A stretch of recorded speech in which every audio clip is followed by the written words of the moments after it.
Mengungkap sosok Kijo, orang yang berperan mengajak 4 warga Lampung hingga jadi korban Mbah Selamat. 4 warga Kabupaten Pasawaran, Lampung menjadi korban pembunuhan dukun pengganda uang asal Banjarnegara, Tohari alias Mbah Selamat. 4 korban tersebut adalah pasangan Pasutri yakni Irsad dan istrinya Wahyu Triningsih, serta Suheri dan istrinya Riani. Kapolres Pasawaran AKBP Pratomo Widodo mengatakan korban Irsad dan Suheri dikenalkan ke Mbah Selamat oleh seseorang yang bernama Kijo. Kijo tercatat sebagai warga Lampung Tengah. Kepada Irsad dan Suheri, pada pertengahan tahun 2021, Kijo mengatakan Mbah Selamat bisa menggandakan uang.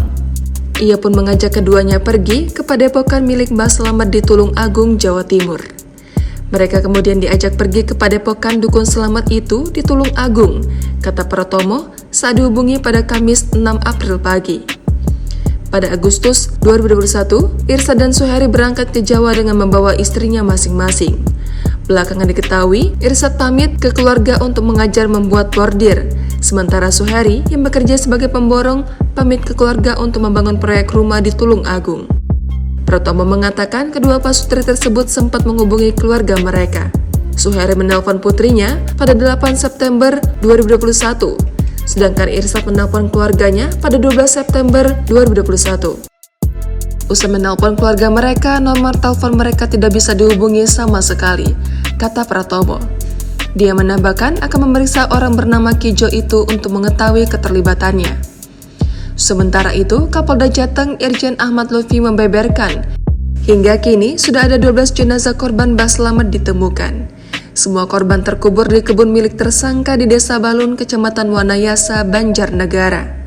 Untuk mencapai lokasi penguburan, polisi dan para relawan harus menempuh jalan berlumpur dan berjalan kaki sejauh 100 meter dari Jalan Raya Kalibening, Wanayasa.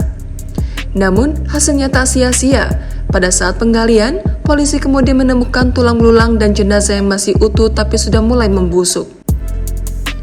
Pada setiap titik atau lubang, setidaknya terdapat 2 hingga 3 jenazah yang dikubur di kedalaman 80 cm hingga 1 meter. Kasus pembunuhan oleh Mbah Selamat ini sontak menimbulkan rasa takut di kalangan masyarakat sekitar. Dakun, warga setempat mengaku kaget dengan kejadian yang membuat geger warga Banjarnegara itu. Pria yang juga seorang petani ini mengungkapkan lokasi menjadi kuburan korban termasuk daerah sepi. Dakun mengaku mengetahui kasus ini pada Minggu pagi 2 April lalu. Namun dirinya juga kurang tahu soal lahan yang dipakai untuk mengubur korban. Setengah 8 apa? Sampai sore. Setengah 8 sore malam. Malam ya, setengah 8 malam. Iya, setengah 8. Sampai Terus kalau berangkat dari rumah itu nggak malam, karena kalau malam takut. Jadi berangkat dari rumahnya itu jam 4 dan